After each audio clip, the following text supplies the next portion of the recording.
So we're going to do something now on this Patrol 860 that not many people will show you. It's a question we get asked by a lot of people, obviously. What happens if you puncture your tubes? What happens if your tubes lose air? What happens? Will the boat stay afloat? Will the rib sink? Will it become unstable? Will it be a danger to you and your family or your commercial guests? So we're here. Beautiful Adriatic, as I've seen. Dane here, our distributor here in the Adriatic region, does a super job for us. A beautifully set up 860, really nice looking boat, extended hardtop, 300 horsepower, brand new boat. So first thing I need to show you is the tubes on all ribs is made up of a number of different chambers. So this particular set of tubes has 6 chambers of air.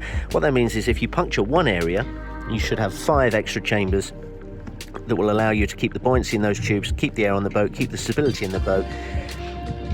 Potentially you might lose 2 chambers if you hit something in the water. I've never known an entire 6-chamber rib to be punctured. But today we're going to show you what could possibly happen.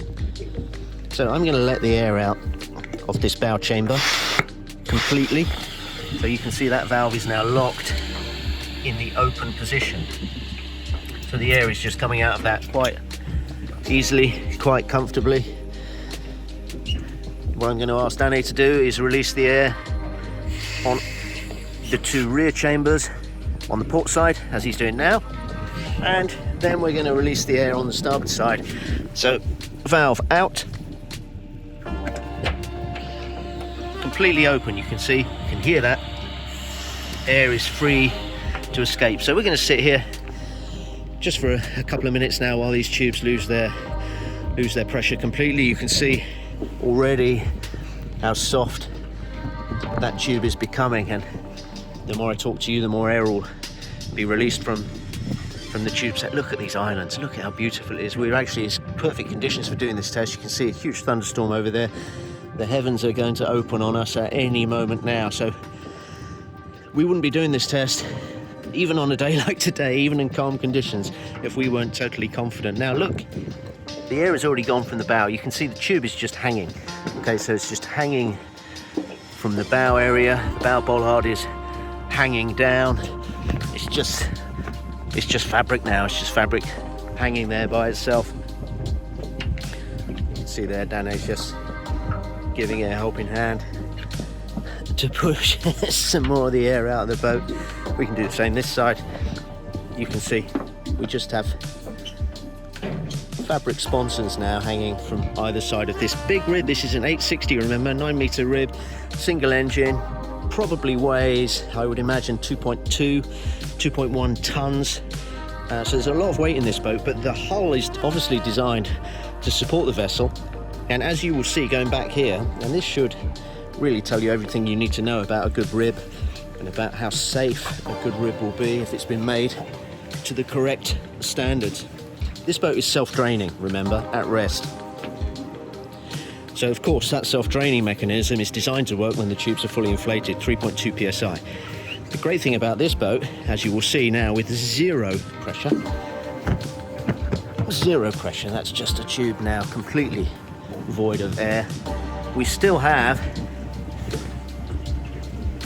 retained our self-draining capability, so we haven't lost any of the freeboard. The hull isn't sitting any deeper in the water. Everything is all as it should be. Freeboard has stayed the same at the stern. All the time I'm talking to you, more and more air is escaping. We can walk around this boat absolutely fine. You can see there's no movement. There's no loss of stability. There's no issue here. We're on a calm day, of course. Even in a chop, you can already tell just by how stable this platform is that there's going to be no real risk for you. So we are out here. We're about, I would say, maybe half a mile from our marina base, which is over here. And it's all very well me sitting here and walking around a boat that's static on a calm sea. What we're going to do now is ask Dane to just drive us at displacement speed, because In the majority of cases, if the worst did happen to you, that is what you would do. You would secure the boat, you would make sure everyone isn't panicking, everyone is nice and calm, and then at displacement speeds, you would run the boat back to your home port or back to a sort of port of refuge or a safety area. But again, you can see now we're running at 2 or 3 knots. Zero problems, zero worries. And I talked to you from a Highfield, I talked to you from an 860, I talked to you from one of our commercial platforms. I have to tell you that if it's a good rib made by a good manufacturer, you'll have the same outcome, okay? You'll have the same outcome, and that should give you all the security and all the peace of mind you need not to worry about that question. What happens if I lose the tubes? What happens if I lose the air? What happens if I puncture all 6 chambers? Let's be realistic about that. The chances of you puncturing all 6 chambers are almost nothing, but if you hit something at speed and you put a tear all the way down the side, this is the outcome. This is the outcome. This is the outcome. Look, see the tube there just drooped into the water, so that's just dragging. Why are we not doing 20 knots? Well, for this exercise we don't want to do 20 knots because that will risk damaging the tube as it's running along the surface of the water. If you needed to get home in a hurry, if you had a bit of a choppy day, then perhaps you'd want to put the boat up on the plane just to keep the bow a bit drier. But for me, for this testing situation, I'm just quite happy to run home at 4 or 5 knots again.